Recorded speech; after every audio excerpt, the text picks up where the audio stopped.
Os livros de 1º e 2º Samuel. Eles são 2 livros separados na nossa Bíblia moderna, mas essa divisão se dá apenas pelo tamanho do original. O livro foi originalmente escrito como uma única história coerente. Nós iremos cobrir apenas o livro de 1º Samuel neste vídeo.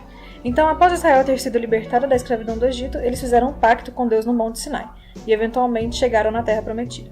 E lá Israel supostamente deveria ser fiel a Deus e obedecer os mandamentos da aliança. Antes do livro de Samuel, os juízes mostraram como Israel tinha falhado enormemente nessa tarefa. Foi um período de caos moral e mostrou o quanto Israel necessitava de líderes fiéis e sábios. O livro de Samuel proveu uma resposta para essa necessidade. A história do livro de Samuel foca em 3 personagens principais: o profeta Samuel, de onde o livro recebe seu nome, depois o rei Saul, depois disso, o rei Davi. E todos os 3 transitam em Israel de um grupo de tribos governada por juízes, em um reino unificado governado pelo rei Davi em Jerusalém. E o livro de Samuel tem um design fascinante, que entrelaça a história desses 3 personagens em 4 partes principais. Samuel era o principal líder e profeta na primeira seção do livro, mas ele também tem um papel-chave na próxima seção, na qual a história de Saul é contada em 2 momentos: a ascensão de Saul ao poder e também suas falhas. A segunda parte é sobre sua queda e sua trágica morte. E a triste morte de Saul coincide com a ascensão de Davi ao poder. E a história de Davi também é contada em 2 movimentos. Primeiro, ele teve um ótimo período de sucesso, seguido de sua trágica falha pessoal, e a lenta autodestruição de sua família e seu reino. O livro conclui com um epílogo que reflete a história inteira novamente. Então, vamos nos aprofundar e ver como tudo isso se desenvolveu. A primeira parte começa a partir do caos do livro de Juízes, e nós somos introduzidos à tocante história de uma mulher chamada Hannah. E ela está de luto porque ela nunca pode ter um filho, e pela graça de Deus ela finalmente tem um filho chamado Samuel. E alegremente ela canta um poema no capítulo 2. E esse poema é sobre como Deus se opõe aos orgulhosos e exalta os humildes. Sobre como, apesar das tragédias e da maldade humana, Deus está trabalhando seus propósitos na história. E também sobre como um dia, Deus irá levantar um rei ungido para o seu povo. O poema de Hannah foi colocado aqui no início do livro para introduzir esses temas chaves, que nós iremos ver através de toda a história, como na próxima. Samuel cresceu e se tornou um grande profeta e líder do povo de Israel. E ao mesmo tempo que os filisteus ascenderam ao poder como arqui-inimigos de Israel. E nessa batalha crucial, os israelitas ficam arrogantes. E ao invés de orar e pedir a Deus por ajuda, eles trazem a Arca da Aliança, como esse troféu mágico que iria automaticamente garantir a vitória deles. E por causa dessa presunção arrogante, Deus permite que Israel perca a batalha e a Arca seja roubada. Então, os filisteus pegam a arca e a colocam no templo do deus deles, Dagon. E então, o Deus de Israel derrota os filisteus e seu deus Dagon sem nenhum exército, mas enviando praga aos filisteus. Então, os filisteus desistem de ficar com a arca, obviamente, e a enviam de volta para Israel. Então, o ponto dessa pequena história parece ser este: Deus não é um troféu de Israel, e ele se opõe ao orgulho entre os filisteus, mas também entre seu próprio povo, e Israel necessita se manter humilde e obediente, se eles quiserem experimentar as bênçãos da aliança de Deus, que é o que abre essa nossa próxima grande sessão. Os israelitas vêm até Samuel e eles dizem: queremos um rei, do mesmo jeito que todas as outras nações.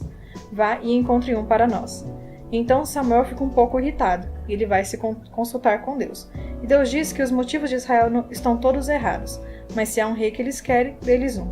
E então somos introduzidos à figura de Saul. Agora Saul é uma figura trágica, porque ele começa cheio de promessas, é alto, bonito, ele é o candidato perfeito para ser rei, mas ele tem grandes falhas de caráter. Ele é desonesto, possui falta de integridade e ele aparenta ser incapaz de reconhecer seus próprios erros. E então essas falhas se tornam sua ruína. Ele ganha algumas batalhas no começo, mas suas falhas se tornam tão profundas que eventualmente ele mesmo se desqualifica por desobedecer várias vezes aos mandamentos de Deus. Então, um Samuel já idoso confronta Saul e Israel. Ele já havia avisado ao povo que eles só se beneficiariam se o rei fosse humilde e fiel a Deus. Ao invés disso, os reis de Israel iriam levá-los à sua ruína. Então ele informa Saul que Deus irá levantar um novo rei que irá reinar em seu lugar. E então, a queda de Saul começa, ao mesmo tempo que Deus está trabalhando para levantar um novo rei, que viria a ser um insignificante pastor de ovelhas chamado Davi. Ele era o candidato menos provável para ser rei, Mas a famosa história de Davi e Golias mostra que a escolha de Deus por Davi não é baseada no status da sua família, mas simplesmente na sua confiança radical e humilde no Deus de Israel. E então, essa história une todos os temas do poema de Hannah. Os orgulhosos Saul e Golias são humilhados, enquanto o humilde Davi é exaltado. A partir daqui, nós vemos Saul vagarosamente caindo em loucura, enquanto Davi ascende ao poder.